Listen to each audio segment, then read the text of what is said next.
నమస్తే the 9 news కి స్వాగతం.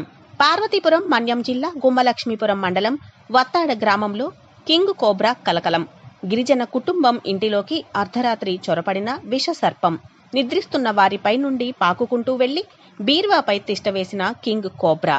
ఫారెస్ట్ అధికారులకు సమాచారం ఇచ్చినా సకాలంలో స్పందించడం లేదంటూ ఆరోపిస్తున్న గిరిజనులు. విశాఖ నుంచి స్నేక్ క్యాచర్స్ రావాలంటూ తెలిపిన ఫారెస్ట్ రేంజ్ అధికారి గంగరాజు భయాందోళనలతో వత్తాడ గ్రామస్తులు. అది కాదు, అది పడుకోండి, తినేసి పడుకోండి. అది కాదండి, మద్దోళ్ళు అన్నం పెట్టినారు, చికెన్ తో పెట్టినారు కదా, లేకపోతే ఎందుకు వస్తుంది?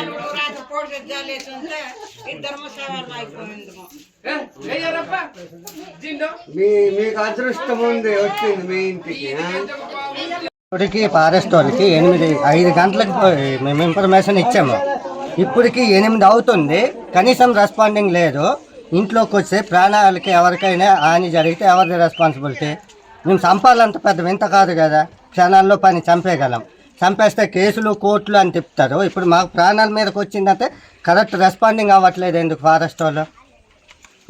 టైం 5 గంటలకు మేము ఇన్ఫర్మేషన్ ఇచ్చాము, ఇప్పుడు 8 అవుతుంది. ఈ 3 అవర్స్ ఇంట్లోనే ఎవరికైనా ఏదైనా జరిగితే ఒక అధికారులు లేరు, ఒక ఫారెస్ట్ డిపార్ట్మెంట్ ఎవరు కరెక్ట్ రెస్పాండింగ్ లేదు.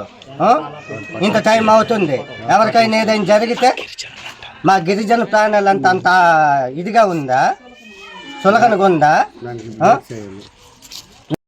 మేము మాకు కింగ్ కోబ్రా అనేసి పాము ఇంట్లోకి వచ్చింది. మాకు ఇంతవరకు ఎవరు ఫారెస్ట్లో రెస్పాన్స్ లేదు, మాకు ఇంతవరకు వేయట్లేదు. అది ఇంట్లోనే ఉంది. 5 గంటలు అవుతుంది ఇన్ఫర్మేషన్ ఇచ్చి, కాబట్టి ఎవరు రెస్పాన్సిబుల్ లేదు. కాబట్టి మొన్న లేదు, దానికోసం కానీ మాకు ఎటువంటి స్పందన లేదు. అది ఇంట్లోనే ఉంది. మేము అక్కడ ఇప్పుడు వంట చేసుకోవాలి, అన్ని చేసుకోవాలి, అన్నీ ఉన్నాయి, అందులోనే ఉన్నాయి. ఆ రూమ్లోనే పాము అందులోనే ఉంది. అది పట్టించుకోవడానికి ఎవరు రావట్లేదు, దానికోసం